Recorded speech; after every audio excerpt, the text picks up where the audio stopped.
Albert Sikou reste, Lionel Ateba et la Dynamo poussent, mais malheureusement, la formation de Pi ne veut rien lâcher. Terence Ngankam rejoint les Bolba Job. Joseph Momasso est enfin arrivé. La Colombe signe Minko. Messieurs, on va faire le point complet des dernières informations qui ont meublé le mercato camerounais pour le compte de la saison 2023-2024. Messieurs, le meilleur joueur, meilleur buteur et meilleur passeur des Interpol 2023 avait laissé planer le doute sur la suite de sa carrière. Mais fort heureusement pour la formation d'Issosa, selon ce que nous révèle le site du grand journaliste Angou Leslie, nous révèle qu'un accord aurait été trouvé entre les deux parties. Il faut préciser qu'Albert Sikou et son clan avaient refusé bien évidemment les 5 millions des Astres, les 7 millions de la formation de Coton Sport de Garoua et avaient privilégié un projet un peu plus attractif pour le futur. Albert Sikou évoluera donc avec la formation d'Issosa de Libé, au moins pour les 2 prochaines années, selon ce que nous révèle ce site de Kick for Fortune. On n'attend plus que l'officialisation de son contrat avec sa formation qu'il a révélée. On avait essayé de pousser du côté de la Dynamo vers les dirigeants de PWG de Bamenda pour s'offrir les services de Lionel Ateba, l'ancien attaquant de Coton Sport de Garoua et de la formation de l'AS Fortuna qui a évolué durant la saison dernière du côté de PWG de Bamenda et qui a marqué 9 buts et délivré environ 5 passes décisives,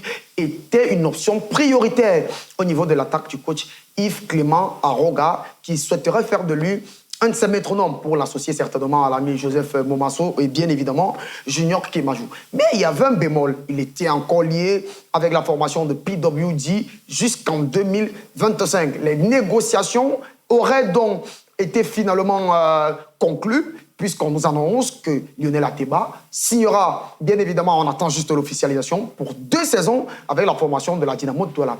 Les chiffres, messieurs, on précise que la clause libératoire pour s'offrir Lionel Ateba pour la dernière année de contrat a été rachetée à 2 millions de francs CFA. 2 millions de francs CFA pour la clause qui a été versée par la Dynamo ou qui sera versée par la Dynamo à la formation du PWG de Bamenda pour Lionel Ateba, avant bien évidemment de mettre environ 3 millions de francs CFA pour les 2 prochaines saisons de Lionel Ateba sous les couleurs de... Il est très très chargé ces heures parce que l'ami Terence Ngankam, le Dossa 10, il avait émerveillé, il avait ébloui le stade annexe de la réunification de Bépanda lors de la demi-finale face à cette formation du PWG, a rejoint la formation de la Dynamo. On parle de 2 années de contrat, d'un salaire de 300 000 avec près de 2 millions à la prime de signature.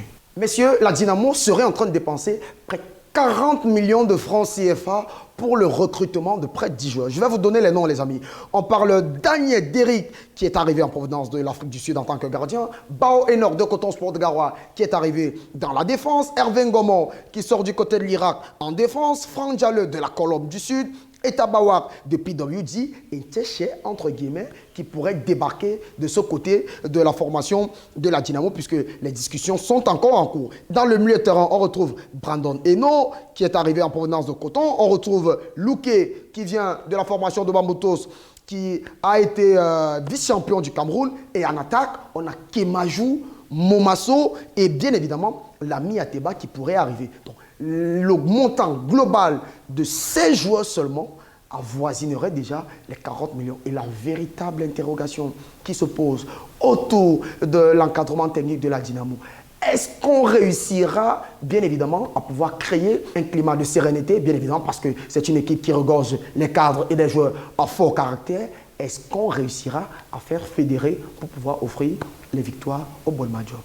Du côté de la Colombe, on a commencé par le recrutement. Il faut préciser qu'il y a un budget de 247 millions sur la table pour mener à bien cette saison. Il y a énormément d'argent, c'est vrai. Des joueurs comme Diallo sont partis, des joueurs comme Aminiver sont partis, Asana sont partis. Aminiver qui a rejoint Aigle Royal de la Ménoire, Diallo qui a rejoint la Dynamo de Douala et Asana qui a rejoint Coton Sport de Garoua. On a tout de même renouvelé Steve Bissot, on a renouvelé le défenseur Aloku, on a renouvelé le gardien international U23 Idriss Fort, on a renouvelé le milieu Eximbi et on a renouvelé aussi le milieu Randi. Ils ont prolongé tous leur bail pour une seule saison. Mais on est allé chercher du côté de la Dynamo, celui-là qui avait été l'un des acteurs majeurs de cette bonne saison, parce qu'il faut préciser tout de même que cette formation de l'AS Fortuna a réussi à arracher son maintien lors de la dernière journée du côté du stade de Ngouakele. 1-0. C'était alors face à la formation de Bambuto Zobouda.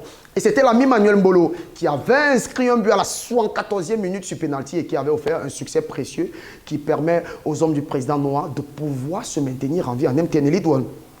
On est allé chercher là-bas Descharles Minko, gardien de but, 27 ans, pour pouvoir allier à lui Idriss Fort pour ajouter une concurrence au sein des gardiens. On est allé chercher Daniel Ongene, ancien défenseur des Dinsport de la Léquier. On est allé chercher Maxime Onwa, milieu de terrain en provenance des Dinsport de la Léquier aussi, pour essayer de renforcer. C'est tout du moins ce qui est officiel en termes de recrutement du côté de la Colombe du Sud. Et on serait en train de pousser, pour s'offrir les services de l'ami Noah. Noah, c'est un défenseur central, 21 ans, international, U23 et international après qui a évolué la saison dernière du côté de cette équipe qui a été reléguée, l'une des pires défenses, si ce n'est la pire défense de la MTN Elite One. Les amis, sur le canon sportif de Yaoundé, 3e lors des derniers playoffs du côté de la ville de Douala, on s'est un peu activé. Et selon certaines rumeurs, on nous annonce, toujours le site Kick442, que Minkre Biroué pourrait bien évidemment rejoindre la tanière de cette formation du Canon de Yaoundé, parce que l'ancien coach qui avait mené cette formation à bien lors des derniers playoffs aurait été démis de ses fonctions. Et messieurs, il serait en train de revenir avec quelques anciens parce qu'on nous annonce que l'ami Alfred Meillon de la formation de Stade Renard de Melon, après un an seulement passé du côté de la ville de Melon, serait de retour du côté du Canon sportif de Yaoundé.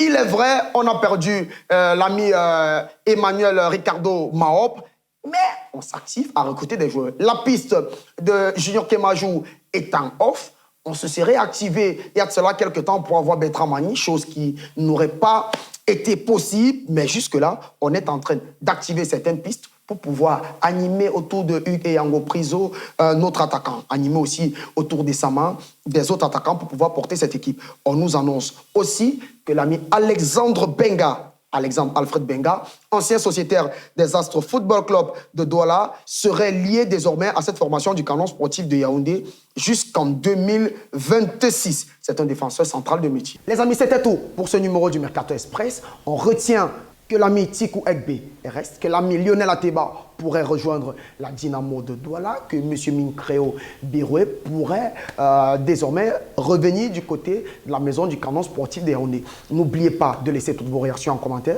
Surtout, on reste connecté pour recevoir le meilleur de l'actualité sportive locale et internationale concernant le Cameroun en continu sur LN Foot. Allez, à nous revoir, à bientôt. Ciao.